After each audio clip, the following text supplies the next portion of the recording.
How's it going, everyone? It's your boy Dag908, aka the Dig Dug himself. Monster Hunters and Monster Hunties, welcome back for some more Monster Hunter Generations. Today I have with us the Yian Kutku. Now, the Yian Kutku is a monster who originated in the very beginning of Monster Hunter. It was in the very first one, and it's been in quite a few since then. I'm guessing it only skipped the third generation as well, which seems to be a trend for a lot of these monsters. But anyway, Yian Kutku is a bird wyvern which actually has the ability of flight. So if I'm not mistaken, this should be your first monster that you fight in which the monster can leave via the air. So first and foremost, let me just say this because I'm going to point it out later on. If you are going to be fighting this bad boy right here, I highly recommend that you paintball him. Okay, use the paintball as soon as you can. As soon as you see him, as soon as you guys make eye contact, hit him with a paintball. Because if he leaves, he can go like anywhere. Now, for the most part, they do only just go to adjacent areas in which they were normally located in. But every now and then, they may move over two spaces, and then you don't know where the area is, and you're just looking around forever. So, rule of thumb: if you never fought the monster before in a particular area, it's best that you paintball it, so that way you know where it's gonna go after you fight the monster enough, and you learn its behaviors and its strategies and its flight patterns. It shouldn't be that big of a deal. But regardless, the Yian Kutku is a bird wyvern in which it actually spits the fire. You know, so if you need flame sack, which I desperately needed some flame sack because I was trying to make this gun last for like forever, Yian Kutku should be your first monster that you come in contact with that actually has flame sack if you just happen to defeat it. It also has weapons that are very, very good because it has weapons that give you early fire.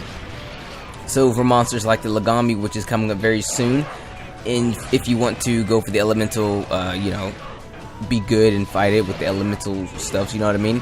You can totally fight it and get the weapons and get the fire and fight it better. That was very weird. Fight this guy, get his weapons have fire. Monsters who are weak to fire are susceptible to his weapons. Bam, there you go, enough said. Anyway, let's talk about some of the behaviors of this guy. Now, first, I would just say that he is a very sporadic monster. He's kind of all over the place. That move they just seen him just do right there, he'll spit little fireballs and charge at the same time. It can get kind of annoying, but if you know that it's going to be coming, it's best you completely just get out of the way. Don't try to like skirt it or nothing like that. Just get out of the way as quick as you can because it can be a very annoying move that can hit you constantly. Now, I will say he doesn't have too much health, but if you are having trouble fighting this guy, remember to come here with something that has a little bit of fire resistance as well, because the fire sometimes can get pretty annoying. So when it comes down to it, in order to beat this guy, we're going to be looking at resistances, of course, you know what I mean? It's just kind of what we do. The resistances for this monster are actually very particular because most wyverns, whom of which, you know, spit the hot fire, tend to be susceptible to dragon, where in which this monster is not necessarily the case. I mean, like, he's had the same resistance since the beginning, as always, but he's one of the few monsters that you look at and it's like, okay, well, Raytheon and Rathalos, they also spit fire, among other monsters that spit fire, and they're susceptible, wyverns, excuse me, that spit fire, and they're susceptible to thunder and dragon, where in which this guy's actually susceptible to both water and ice. So treat him, if you will, like a monster who doesn't necessarily fly, but is still of a fire element. So if you're going to want to fight him, you're probably going to want to use ice more so than anything else. So it gives you the, you know, the crux of like fighting Lagambi first to get the ice weapons to fight him, or fighting him and then getting the weapons to fight Lagambi second.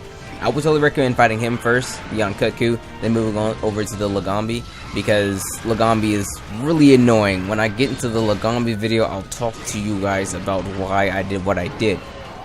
Regardless though, his moveset is very particular. Like, once you really master fighting this guy, you will be in very good hands when it comes to fighting monsters like the Raytheon and the Rathalos, because not saying that all the moves are the same, but a lot of their playstyles are the same. The tail whips, the charging, the fireballs, things like that. So this will be one of the few monsters that you actually fight that really test your skills as a true hunter.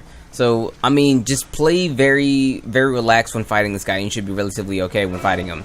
Now, I cut the video right there for a second because I lost track of the Kutku, and I paintball him now because I'm dumb. But his armor isn't very good. I mean, you can probably do better in terms of armor. But if you have yet to actually like get you some good armor, he's pretty good armor to get. Like, well, pretty decent armor to get. He does actually have attack up, and he has fire attack as well. Granted, he has defense down. So I mean, if you can actually finish out the attack and probably even get attack medium or something like that, and couple that with this fire attack, you should be in pretty good hands with fighting Lagami. So again, like I said, I recommend getting this guy before you actually go to fight Lagami. If you want to rock his full set armor, you totally can. There's other armor out there. I'm looking directly at the Bullfang Jaggy thing. But for particular cases when fighting Lagami, I would recommend this over that, because you have the fire attack and the attack. But that's just me. It's all up to you guys, whatever you want to choose to use out of them or not. When it comes to weapons or weapon styles actually used to fight this guy, go in here with whatever you want to actually do. I came here with a hammer, which I'm not very good at all, and aerial at that, but I just want to try out the aerial hammer because a buddy of mine in the video before said the aerial hammer is pretty OP as well. And my man's is pretty OP, fam, trust me. But everyone, with that being said, this is pretty much all the information I could give you on the Kutku. A very interesting monster indeed. His weapons are pretty nice. Beginning fire, really good for beginning fire. His armor is pretty decent as well. But hey, at the end of the day, it's all up to you guys. You're the ones who's actually forging your own destiny in Monster Hunter here. But anyway, that's everything I have to say about this guy. With that being said, everyone, it's been your boy Dak908, aka the Dig Dug himself. You all have a wonderful day, and as always, may the Desire Sensor forever be in your favor.